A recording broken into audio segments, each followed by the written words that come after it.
two op-eds on CNN.com back in 2012 led me to put my own spin on things on June 12th of that year in an article entitled Obama, the Warring President. With recent events, it appears that both the op-eds and my own piece may have been prescient. Here is some of what I wrote over 2 years ago. There is increasing evidence that President Barack Obama may very well be remembered by history as the warring president. Even though the president campaigned in 2008 on ending the war in Iraq, since taking office under his direction, the U.S. has been involved in a number of military actions in a number of countries. Yes, following the plan and agreement worked out by the administration of President George W. Bush, Obama oversaw the withdrawal of troops from Iraq and the end of the decade-long war. At the same time, the president directed a surge in the number of boots on the ground in Afghanistan. Troops have been sent to various countries in Africa during his watch. The president was in charge of engagement with Libya, which toppled Muammar Gaddafi. The president endorsed a clandestine attack within an ally's borders, which took out Osama bin Laden in his compound in Pakistan.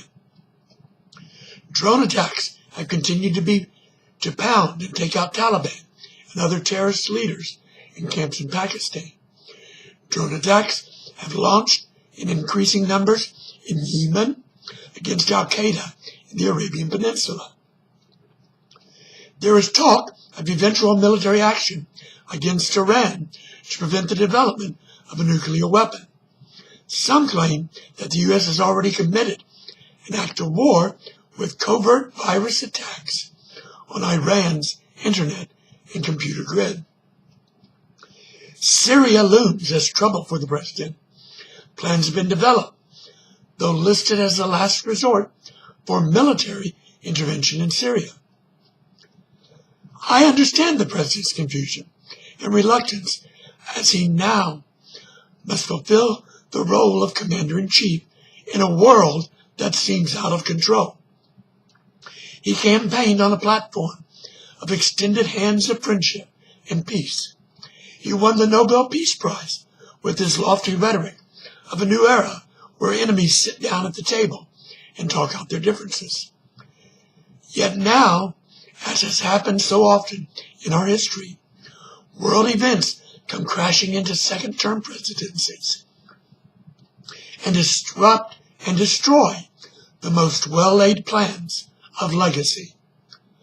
Where the president had hoped to be known as the man who brought tranquility to the world and a new way of conducting foreign affairs, that hope has been shattered like glass falling from 100 stories up.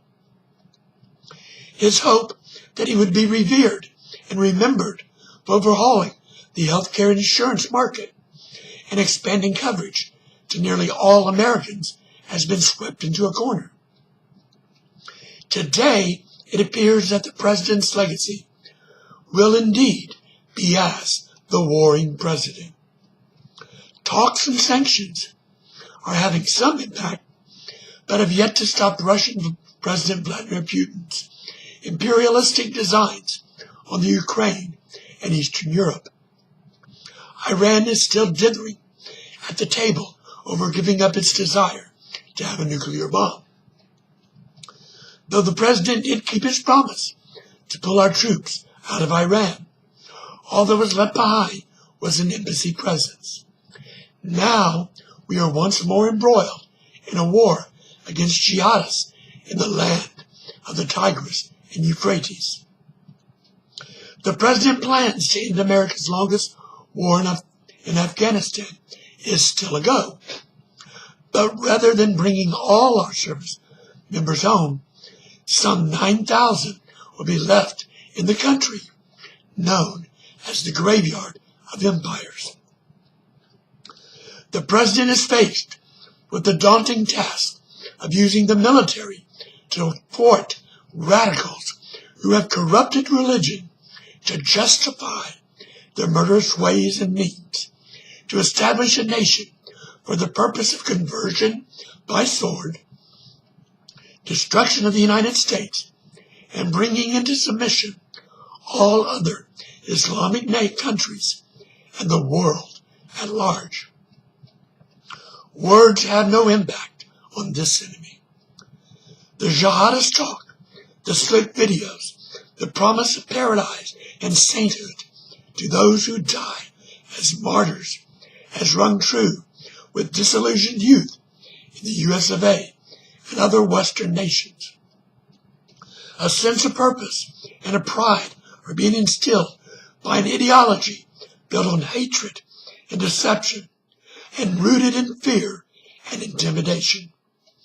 What's a president to do?